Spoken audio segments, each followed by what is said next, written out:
اور رسول اللہ صلی اللہ علیہ وسلم نے ہمیں تیرے ہی خروج کی خبر دی تھی، اور دجال اس خبر کو سنتے ہی اپنا آپا کھو بیٹھے گا اور اس بزرگ شخص کو قتل کرنے کا فیصلہ سنا دے گا۔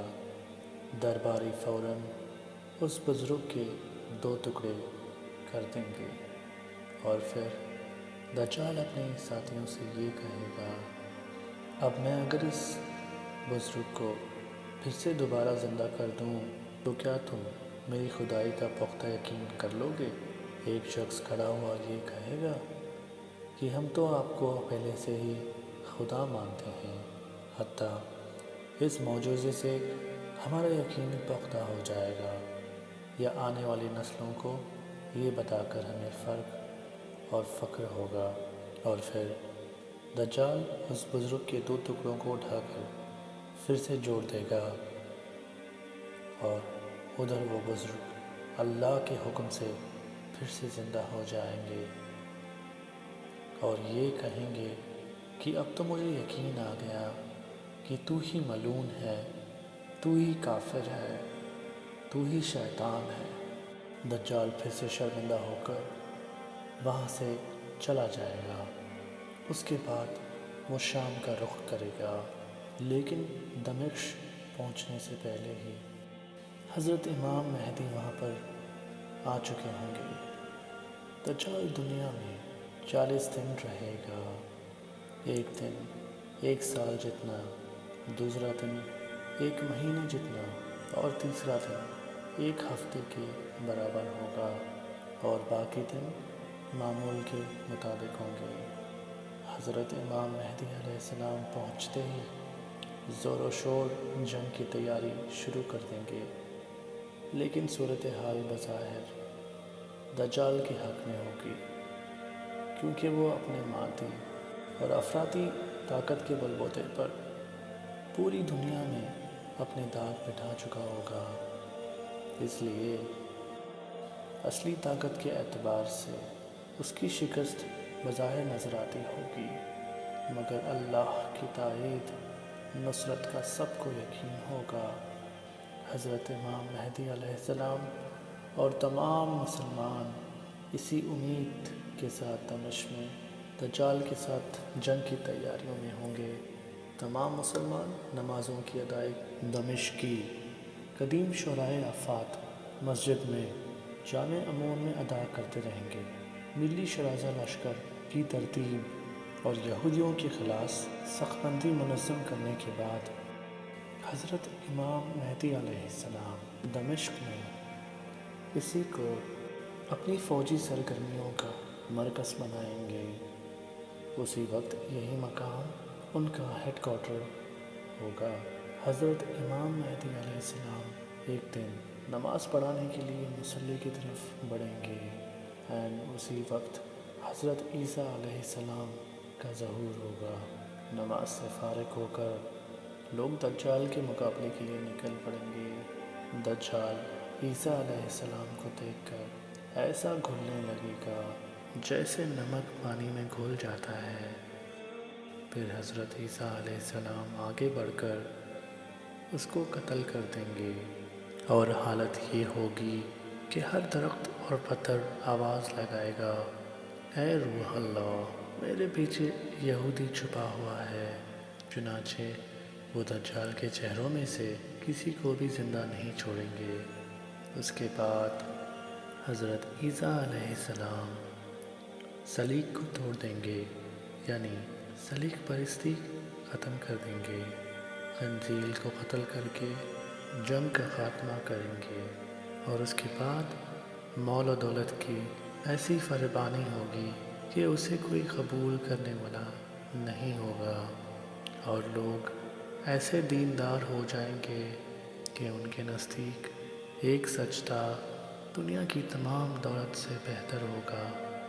اللہ تعالیٰ تمام مسلمانوں کا ایمان سلامت رکھے۔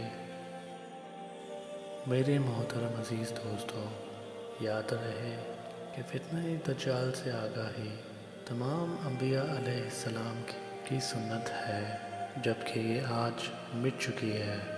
لہٰذا اس صورت کو زندہ کرتے ہوئے اس ویڈیو کو زیادہ سے زیادہ شیئر کریں، اپنے دین، اپنے اسلام کو قائم رکھیں، نمازیں پڑھیں اور قرآن کی تلاوت روز کریں۔ اور مجھے دیجیے اجازت، زندگی رہی تو آگے ضرور ملیں گے دوسرے ویڈیو کے ساتھ، نئی باتیں، نئے اسلام اور نئے دین کے ساتھ۔ تب تک کے لیے خدا حافظ، اللہ پاک آپ کا نگہدار رہے۔